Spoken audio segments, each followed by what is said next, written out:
And we're here today with Kat Cammack, who is one of a number of candidates running to replace Ted Yoho, who is retiring from Congress, Florida District 3. Thank you very much for taking a little time with us today. Absolutely. Thank you so much for having me. Now, the Florida FAIRtax Educational Association, as you know, is a 501c3. We cannot endorse or promote anybody, but we can educate. Absolutely. And we can tell people where they stand on the FAIRtax and who signed the pledge and who hasn't. But right quickly, a little bit about yourself and what inspired you to run. Well, so obviously, I think I'm the baby of the group of candidates that are running. But I think when it comes down to it, we are the candidate that has the most experience. And when my boss, Congressman Yoho, made the decision to retire, we kind of looked around our team and said, you know, we've got a lot of work that we've done, but we still have a long way to go.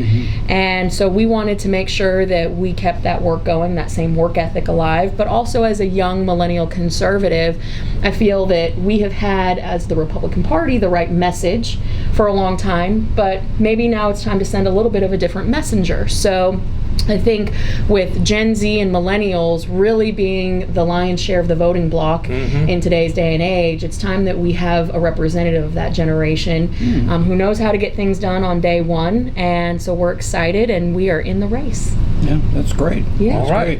What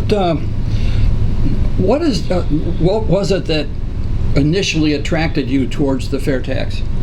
Well, we have been an advocate and a champion of the FAIRtax for about the last 8 years through our work with Congressman Yoho's office. But prior to that, our family business, we were in monuments and commercial sandblasting.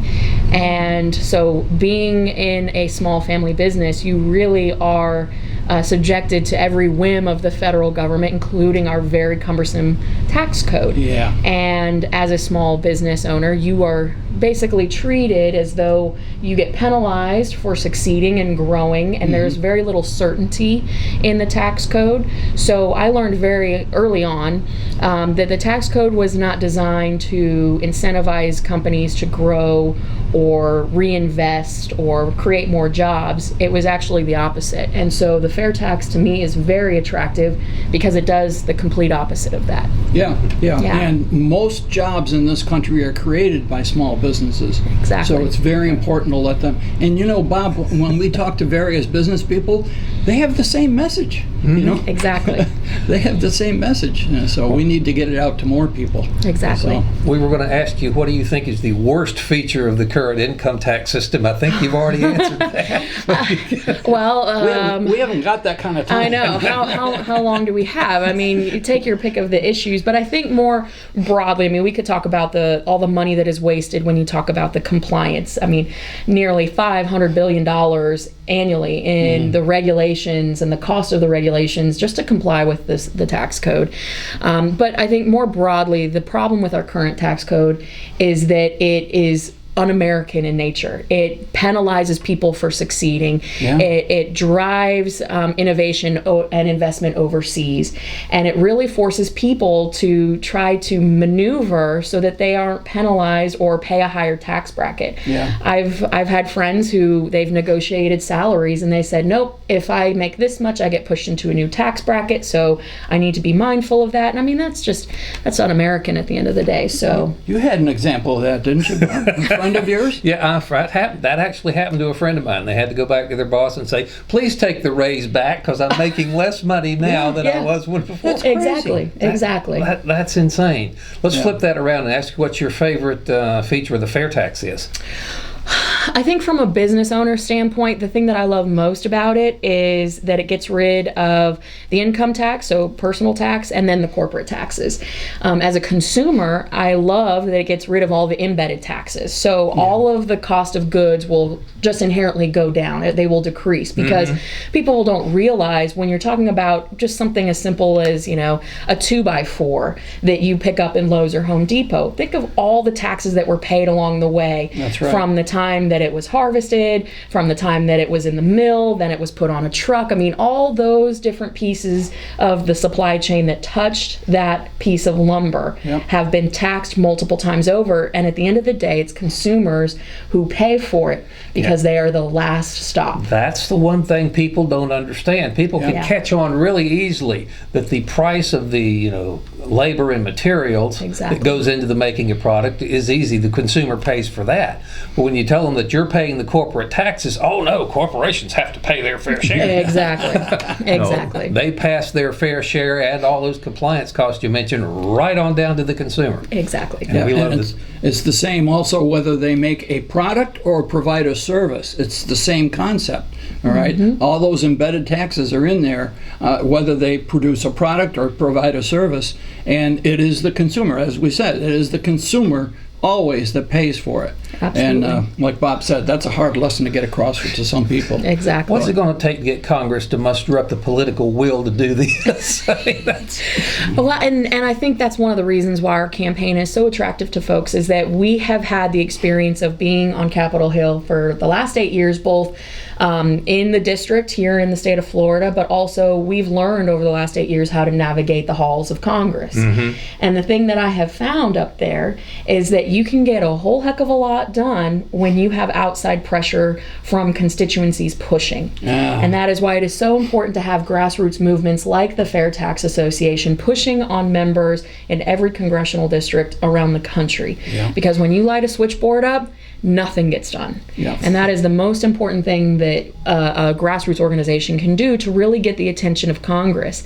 And when you have constituents from every district around the country calling and demanding that their member co-sponsor the fair tax bill and really support it, you're gonna start to see that movement. But it also helps having advocates on the Hill. Like myself, I'd be proud to co-sponsor this legislation, talking to our colleagues, not just within our own conference, but across the aisle. So that's really how you get to move the needle on something as significant as the fair tax. Great. So shall we go ahead and sign it? Sure, absolutely. All right, let me move my little cup here. Yeah, we are very pleased that you've elected. Actually, we could have gotten this done a couple of months ago if it wasn't for the lockdown. Yeah, a little global pandemic. Oh, yeah. That's... Okay. Alrighty.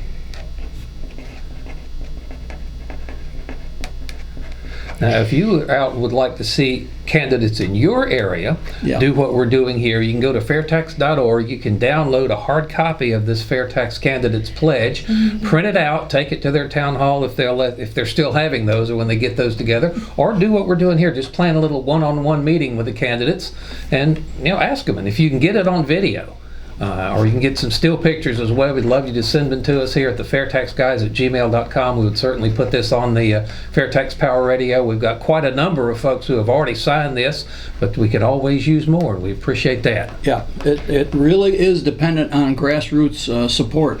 And Congressman Yoho, when we interviewed him, he made the same case. Yeah. In fact, he went so far as to say if a congressman's office gets 10 or 15 calls on the same subject, their ears perk up and they really understand that. So it's very important that everybody get involved in this. Just don't leave it to the Fair Tax guys and a few volunteers.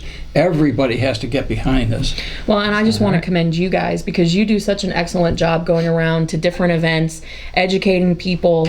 And it's not just the political groups that you guys are at. I see you at festivals, I see you at fairs, I see you at county fairs, and that's really, really important. And so I just want to thank you guys for really taking the time. You want to hold that up for the camera? So yes. Yeah. All right. There you go. That's good. Bob, why don't you witness it? No, I'll need to witness it. All right, I can do that. That's good. That's good. Well, we appreciate your time. Absolutely. And Thank you. just to let everybody know too, we're going to, after this video, we're going to spend some time with her staff and make sure that all of her staff understands the basics of the fair tax. So, that's what we do as volunteers. There we go. Well, and again, thank you guys so much for all that you're doing to help promote economic freedom and a simpler and fair tax code. I really appreciate it. We are pleased, and as you can tell, we are passionate about this. Absolutely. Otherwise, I'd be out playing golf. All right. Well, again, thank you for your time. Appreciate your effort. Thank you. And we will be talking to you later. All Thanks, right. Bob. Thank you.